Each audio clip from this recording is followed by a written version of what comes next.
सर्दियों में साग तो बनता ही है, पर इस तरह से सर्दियों में साग का तड़का बनाएं। बिस्मिल्लाहिर्रहमानिर्रहीम, अस्सलाम वालेकुम, वेलकम टू माय चैनल। जी, तो मैंने लिया है ऑयल मैंने लिया है सरसों का। आप कोई सा भी ऑयल ले सकते हैं, देसी घी भी ले सकते हैं। जी, तो अब मैंने इसमें डाला है कुटा हुआ लहसुन।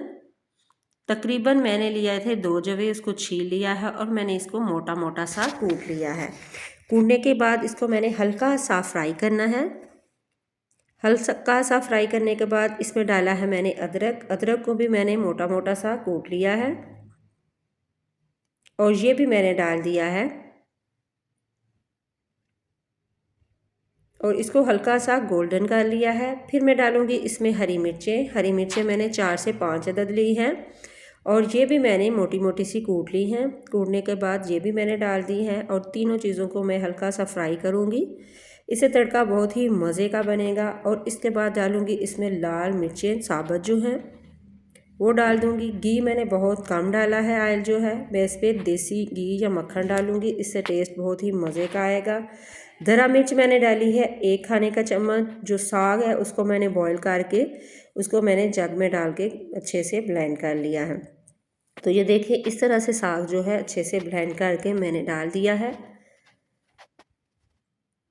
और इसका जो तड़का है इसमें इसकी बहुत ही मज़े का ये तड़का जो है ये बनता है। और आप इस तरह से तड़का बनाएंगी तो साग बहुत ही मज़े का लगेगा। अब इसकी करूँगी मैं मिक्सिंग,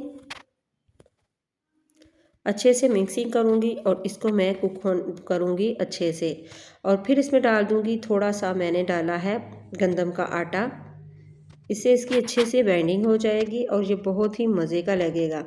तो इसी स्टेज पे आपको मेरी वीडियो ज़रा सी भी अच्छी लगे तो प्लीज़ आपने करना है सब्सक्राइब, लाइक शेयर ज़रूर करें, वीडियो को पूरा देखा करें। ये आप लोगों की दुआएं और प्यार है जी। तो इस तरह से मैं इसको मिक्स करती जाऊंगी और आग पे पकाती जाऊंगी। जब ये थोड़ा सा कुक हो जाएगा तो फिर मैं इसमें डालूंगी खुशबू के लिए और टेस्ट के लिए कसूरी मेथी। इसको मैं अच्छे से मसल के ये डाल दूँगी। आप जब साग बना रहे हैं उस पर फ्रेश मेथी भी डाल सकते हैं, मैंने नहीं थी डाली तो मैं इस स्टेज पे कसूरी मेथी डाल दिया, तकरीबन 2 खाने के चम्मच। अब इसको ढक के थोड़ी देर में पकाऊंगी। जब अच्छे से ये पक जाएगा तो फिर मैं इसको सर्व करूंगी मक्खन के ऊपर डाल के। तो ये बहुत ही मज़े का क्रीमी सा साग बन के रेडी हो गया है।